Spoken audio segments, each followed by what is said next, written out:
Christian Tharp on the line live with us. Christian, how are you doing this morning? Doing great. How about you?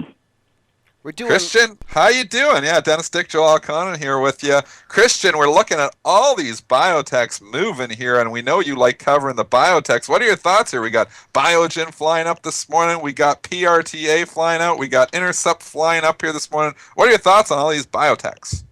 I think you just hit the nail on the head. I'm trying to catch up with all these biotechs jumping all over the place. I was just kind of taking a look at. I didn't even realize Biogen had jumped until just a little while ago. I'm like, what in the world? Because these are all the ones I follow. It's almost like every one of them's getting juiced today. So Intercept was one that I had written about earlier this week for one of the Benzinga articles that I was doing, and I had mentioned, hey, keep an eye on it if it breaks through 300. Well, certainly looks like you're going to get that today. So that stock could be going on a run. I like that one. Biogen is one that I'm more, little. I mean, this thing is shooting straight up in the air at this point, so a little more hesitant on looking at, jumping into that one. But I like that Intercept jump a lot. Do you think it's getting overdone here, the Biogen? Like, it's up 35 points here now. We're up over 8% on this news. Do you think this is a little bit maybe overextended? Yeah, definitely. When you start seeing these these kind of vertical type straight up in the air move, you start to get a little nervous. Good example of it is Aspirion from the really the past week or two, but the last 2 or 3 days, ticker ESPR, that thing just shot up straight up in the air. And in the Biotech Trader, the daily video we do, I had mentioned prior to yesterday, I said this stock, this vertical move, a listener had asked about it, and I said, well, these vertical moves, it's great while they're going, and if you're in, enjoy the ride, but typically they don't end well. And you look at that Aspirion jumping up to 120, selling off all the way back down to 110, sure looks like that one might be reversing. So personally, when it comes to trading them, I tend to get a little nervous about these ones just going straight up in the air like what appears to be getting ready to happen with, say, like a Biogen.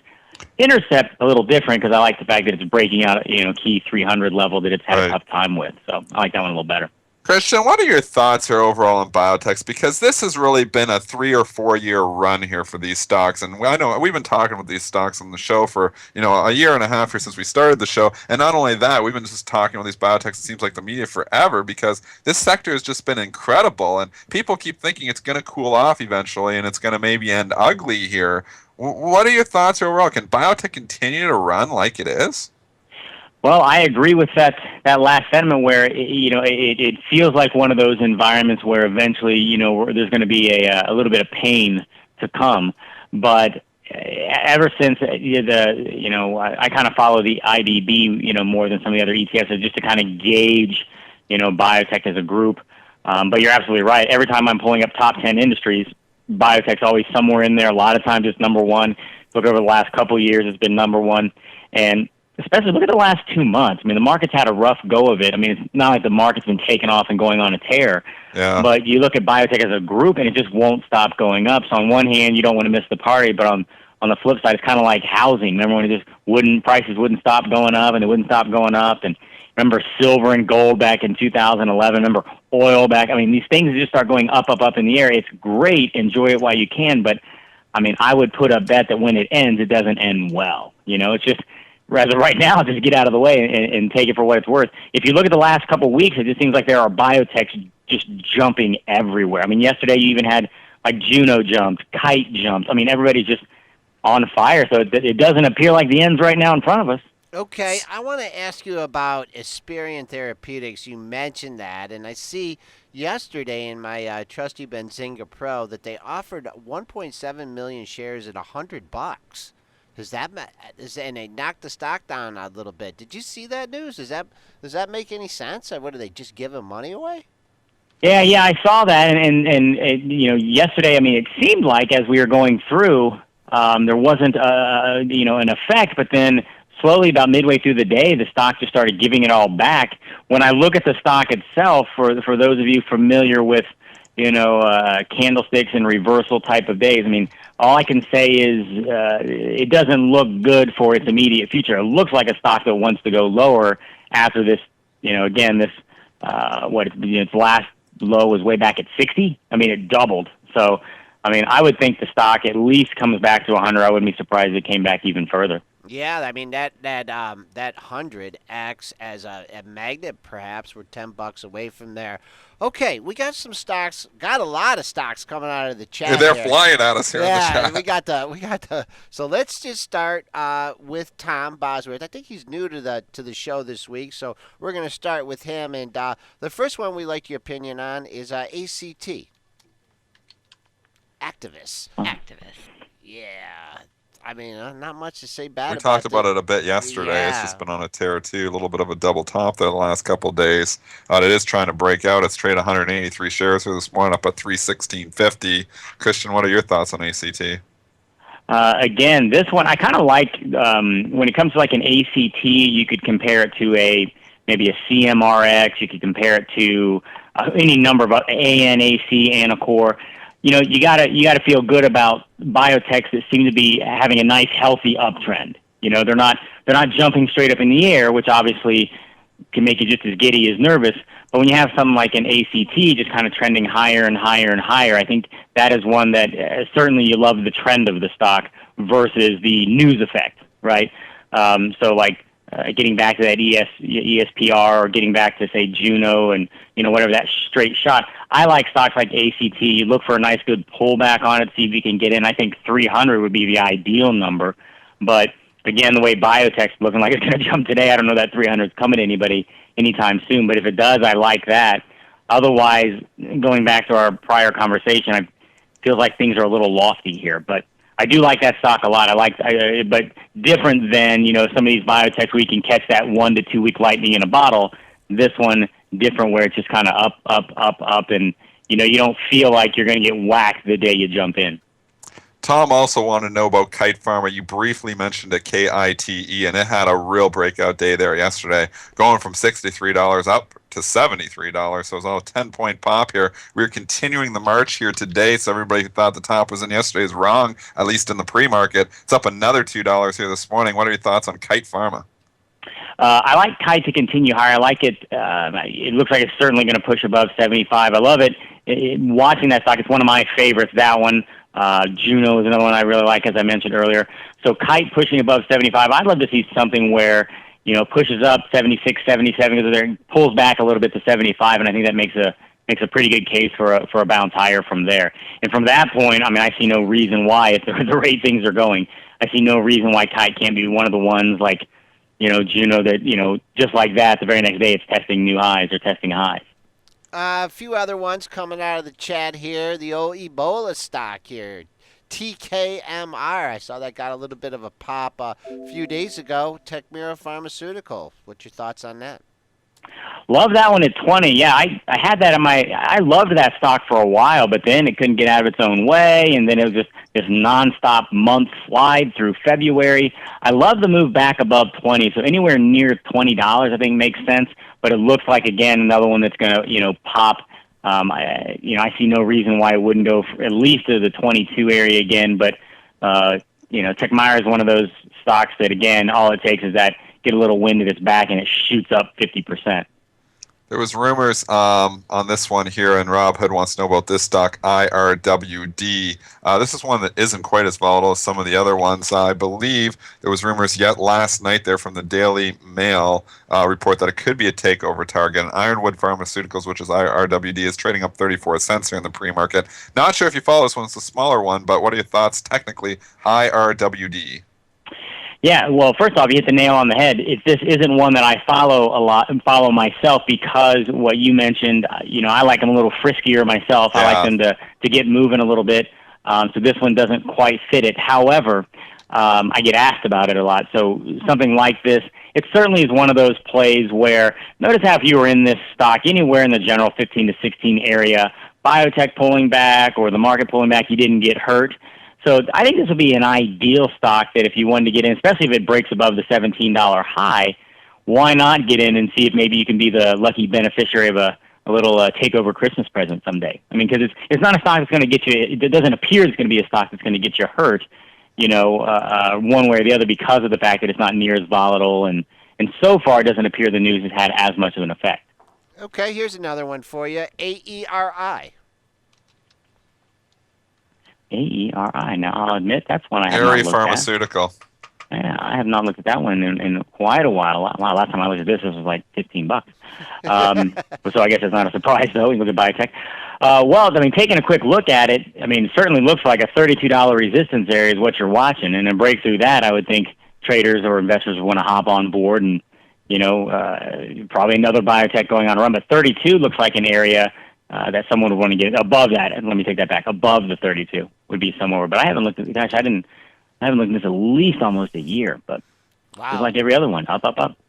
Yeah, just like the S&P 500 index futures, we are continuing our march north here. We are now 1475.96 and a quarter, marching towards that double top up here from Wednesday and Thursday. So definitely an area to keep an eye on. What's the all-time high there, Joel? Do you know what the all-time high on this contract is? The adjusted high? Yeah, I was gonna put it on my sheet, and I'm like, oh, we're not gonna get there today, and now, all right. Well, ahead of the all-time high, which is 21.10 and a quarter, you did have a double top at 21.07, 21.08. So that's one area of resistance, and then the all-time high, 21.10 and a quarter.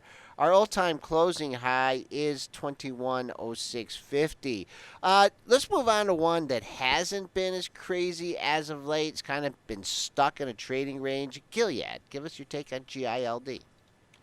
Yeah, that one kind of surprises me because you would think that's kind of, if there was a big dog of biotech, you would think Gilead would be it. And I'm kind of surprised at its lack of participation in the market move. Or in the biotech move, because biotech just has been up, up, up in the air. It's one that I think I personally, if I'm looking at it from a trader perspective, probably not interested in it much unless it gets above 105. Certainly above 110 again would be nice. An area that hit resistance a couple times in September, again when it shot up in December. So I mean, when you look at the buffet of biotech stocks you have to choose from, Gilead, right now isn't one that looks near as appealing to me as some of the others. But if I was somebody saying, hey, I like Gilead and I want to get in it, I probably wouldn't be as interested unless it got above 105. And if given a choice, I'd rather see it move above 110. So at least at that point, I'm thinking it's going to challenge the 106, or the 116-ish, high again or something. Christian, if you're eating at this biotech buffet, what are you putting on your plate? Well, I tell you, the one that I had on, I had been watching it, and that was Intercept. I love that above the 300. That is one that, assuming it, because if you go back to August, that stock had obviously bolted above 300 only to give it all back the same day. So if we can hold 300 here, I like trying to monitor that one for a play. I do like what AGIO did yesterday, because that stock had actually been kind of stuck doing nothing as well for about a, look at that and then it shot up nicely. It seems like yesterday was kind of like this, finally the stock decided it wanted to go higher. So that's one that, again, it's easy to say something around 110 would make sense as an entry, but the way they're going to pop today, we may not get that. But Intercept is one to keep on. I like ISIS, an old favorite of mine, just pushing above 75 yesterday. Yeah. So I like that. 8 this morning. Wow. Yeah, and again, I'm a big, huge fan of waiting for the breakouts and looking for some pullbacks. And so I was really hoping for an ISIS pullback. Not going to happen. It doesn't appear, at least to start the day today. But one that I'm keeping on my radar that we talk about a lot in the Biotech Trader is Radius, RDUS. Okay. Seems to be giving you this bar of when to jump on in there above 50. So I like that. We've been watching that one for a while. So you're waiting for that breakout above 50. You're waiting for that breakout. Yeah. An old favorite of Billabong here is OPCO Health, a multinational pharmaceutical, educational, and diagnostics company. Is that something you follow at all? OPKO or OPK? OPK. Yeah, OPK. Yeah, OPK. Yeah, I had that. I actually had written about that a long time ago, and then again, when stocks start just going straight up in the air like this one did back in the beginning of the year, I start to lose a little interest. Because I'm a huge fan of like RDUS or Intercept in its 300. I like having these markers where I know exactly where my entries are going to be if I get them. So once things start shooting up in the air like that, as personally as a trader, I start to lose a little interest. I'm like, well, by the time this thing shows me what I want. That being said, sometimes we can figure it out. This one, it looks like something in the 14.5 seems to be this kind of zone of resistance and or support over the last 2 months. Looks like that's where it found support yesterday. But a push back above 15, again, I would think with what's looking like today's market action, we're not going to get another shot at 14.5. A push above 15 may be what the stock needs to send it, on another run like what it had back in the January, February area. Okay, one more for you out of the chat. VSTM. I don't think I looked at that. Veristem. Yeah, Veristem. Wow, another one just up in the air the past couple weeks. Not really sure about this. This one's one I probably, if I was had this and I was monitoring back prior to this conversation today, had I been looking at this, I would have said, well, probably a move above 10. We're above that 10, obviously far and away from it. At this point, for me, this would be more of a sit and watch. But let's say biotech in the market, or well, not necessarily the market, but biotech finally decides to cool off or something. I would think that 10 area that was creating a lot of resistance for the stock in the September and the October area, that would be ideal on a pullback. Otherwise, I personally would be more in a sit and wait on this one. Okay. All right. Dennis, you got some more? I was just going to say, Christian, if we move away from the biotechs for a little bit, what did you think of the Fed comments there, and what do you think of anti-Jeanette? And are we going to be raising interest rates? Do you follow the whole interest rates, and do you think we're going to raise interest rates even this year? Because I was saying I don't even know if they're raising them this year. And what are your thoughts here, first of all, on what the Fed said? Yeah, I kind of agree with you. I question whether or not we see. Sometimes I wonder. Sometimes to me, it almost seems a little bit like I don't know, maybe unnecessary drama or something. 'Cause I agree with you. I don't know that Fed rates are getting raised this year, but I do know that when you look at going into that Fed announcement, I know that in the biotech trader we were thinking that the market was going to go higher regardless, and so. To me, it was a matter of better or best. That no matter what came out of it, the market was probably going to find a reason to jump. So I wasn't too terribly surprised after having pushed above this 2065 mark, which I think we may have talked about the last time I was on. And so you'll notice on both Tuesday and Wednesday we came back down and tested that area. So I felt like we were going higher no matter what came. But then if you look at the actual topic of rates and stuff, I would agree with you. I don't see them getting raised this year. I mean, it's almost like this little cat and mouse game at the end of the day. To me, it seems like we know that they're not going to get raised. Okay, we've been on the line with Christian Tharp. He's a Marketfy Maven and author of the 5-Star Stock Watch. And I don't think you could get any better rundown on the entire biotech sector than you just got in the last 15 minutes with Christian Tharp. We really appreciate your expertise in this sector, and we'd like to have you back on again soon. Thanks so much, guys. I enjoy being on always. Okay. Thanks, Christian.